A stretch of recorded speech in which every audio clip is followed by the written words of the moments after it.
احمدہ ونصلی علی رسولہ الکریم اما بعد فاعوذ باللہ من الشیطان الرجیم بسم اللہ الرحمن الرحیم قل هو اللہ احد اللہ الصمد لم یلد ولم یولد ولم یکن لہ کفوا احد صدق اللہ العظیم اللہم صلی علی سیدنا و مولانا محمد وعلی آل سیدنا و مولانا محمد وبارک وسلم۔ معزز سامعین، آج کی یہ میری ویڈیو ایک قرآن پاک کی خاص صورت جس کو ہم سورۃ الاخلاص کہتے ہیں اس کی بارے میں یہ ریکارڈ ہو رہی ہے۔ یہ سورۃ الاخلاص یہ وہ صورت ہے جس میں خالص توحید بیان کی گئی ہے۔ اس صورت کے اندر اللہ رب العزت کی وحدانیت کا اقرار اور اللہ کی توحید بیان ہوئی ہے۔ اس صورت کو یہ نام کیوں دیا گیا، اس کی وجہ کیا ہے؟ سورۃ الاخلاص اس صورت کا نام ہے۔ اخلاص کا معنی ہوتا ہے خالص کرنا، صاف کرنا، خالص کرنا۔ تو اس صورت کا یہ نام رکھ کر اخلاص، اس صورت کے اندر اللہ نے توحید کو بیان فرمایا ہے۔ پتہ چلا اس کے اندر خالص توحید بیان فرمائی گئی ہے۔ اس صورت کی بہت ساری فضیلتیں ہیں۔ اس کی ایک فضیلت یہ ہے کہ حضور اکرم صلی اللہ تعالی علیہ وسلم اپنی اکثر نمازوں میں سورۃ الاخلاص کی تلاوت فرمایا کرتے تھے۔ یہ بڑی جامع صورت ہے۔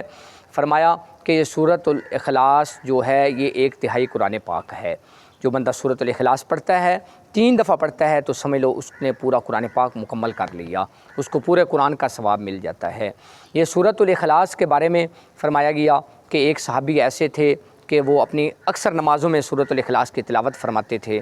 تو آپ صلی اللہ علیہ وسلم کے پاس یہ بات پہنچی۔ اللہ کے حبیب نے اس بندے سے پوچھا، اس صحابی سے پوچھا کہ آپ سورۃ الاخلاص واقعی پڑھتے ہو؟ یہ کیوں پڑھتے ہو؟ وہ صحابی کہتا ہے یا رسول اللہ یہ میں اپنی ہر نماز میں پڑھتا ہوں، مجھے بڑی اچھی لگتی ہے، اللہ کی توحید اس میں بیان ہوئی ہے۔ تو میرے نبی نے فرمایا، اللہ کے حبیب صلی اللہ علیہ وسلم نے فرمایا کہ جس طریقے سے تم اس سورۃ اخلاص سے محبت کرتے ہو، میرا اللہ بھی تم سے پیار اور محبت فرماتا ہے۔ یہ سورۃ الاخلاص یہ وہ صورت ہے کہ ایک دفعہ یہ کب نازل ہوئی وہ میں بتانے جا رہا ہوں۔ ایک دفعہ کچھ کافر آ گئے، آ کر کہتے ہیں کہ تمہارا جو رب ہے تم کہتے ہو وہ مشکل کشا ہے، حاجت روا ہے، وہ بگڑی بنانے والا ہے، وہ ایسے ہے، تم اس کی وحدانیت کا اقرار کرتے ہو، تم کہتے ہو صرف اسی کے سامنے جھکو، کسی غیر کے سامنے نہ جھکو، تم ہمیں اس کا تھوڑا سا تعارف تو کروا دو۔ تو اللہ رب العزت نے فوراً اس صورت کو نازل فرمایا۔ جبرائیل لے کر آئے، قل هو اللہ احد۔ اللہ کے حبیب صلی اللہ علیہ وسلم نے جب اس صورت کو نازل ہوئی، اللہ کے حبیب نے پڑھ کر سنائی۔ کیا صورت تھی؟ فرمایا قل هو اللہ احد۔ میرے اللہ کا تعارف ہو رہا ہے اس صورت کے اندر۔ فرمایا قل هو اللہ احد، کہہ دیجئے۔ اللہ نے فرمایا میرے حبیب آپ فرما دیجئے احد اللہ ایک ہے، اللہ الصمد اللہ بے نیاز ہے، لم یلد نہ وہ کسی کا باپ ہے، ولم یولد نہ وہ کسی کا بیٹا ہے۔ فرمایا ولم یکن لہ کفوا احد، اس کا کوئی ہمسر نہیں ہے۔ کہہ دیجئے اللہ ایک ہے، مطلب اللہ ایک ہے، اکیلا اللہ ہے، اس کے علاوہ کوئی اللہ نہیں، کوئی الہ نہیں، کوئی خدا نہیں، صرف ایک اللہ ہے۔ اور اللہ بے نیاز ہے، اس کو کسی کی کوئی ضرورت نہیں، کوئی اس کی عبادت کرے نہ کرے، عبادت کرے گا تو اپنا فائدہ ہے، اللہ کو کوئی اس کا فائدہ نہیں ہے۔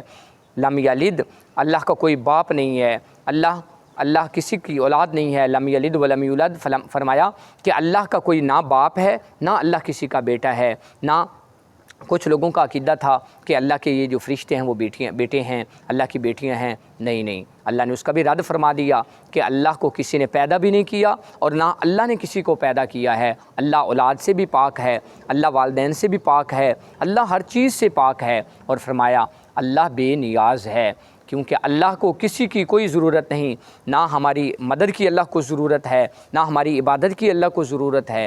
یہ جو کچھ بھی ہم کرتے ہیں اپنے فائدے کے لیے کرتے ہیں۔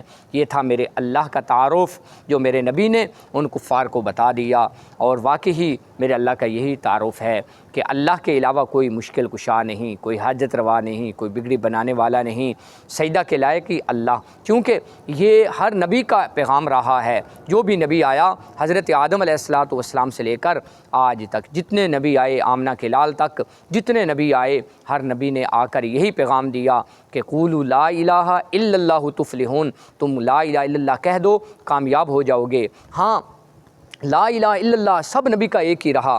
حضرت آدم آئے، ان کا بھی یہی وظیفہ تھا، ان کا یہی کلمہ تھا، لا الہ الا اللہ آدم صفی اللہ۔ حضرت نوح آئے، ان کا بھی یہی کلمہ تھا، لا الہ الا اللہ نوح نجی اللہ۔ حضرت اسماعیل آئے، ان کا بھی یہی کلمہ تھا، لا الہ الا اللہ اسماعیل ذبیح اللہ۔ جناب ابراہیم کا بھی یہی کلمہ تھا، لا الہ الا اللہ ابراہیم روح اللہ، ابراہیم خلیل اللہ۔ اور حضرت موسیٰ کا یہی کلمہ تھا، لا الہ الا اللہ موسیٰ کلیم اللہ۔ جناب عیسیٰ کا یہی کلمہ تھا، لا الہ الا اللہ عیسیٰ روح اللہ۔ آمنہ کے لال کا بھی یہی کلمہ تھا، لا الہ الا اللہ محمد الرسول اللہ۔ پہلا جملہ وہی رہا آدم سے لے کر میرے نبی تک، اور آخری جو جملہ ہے وہ تبدیل ہوتا رہا۔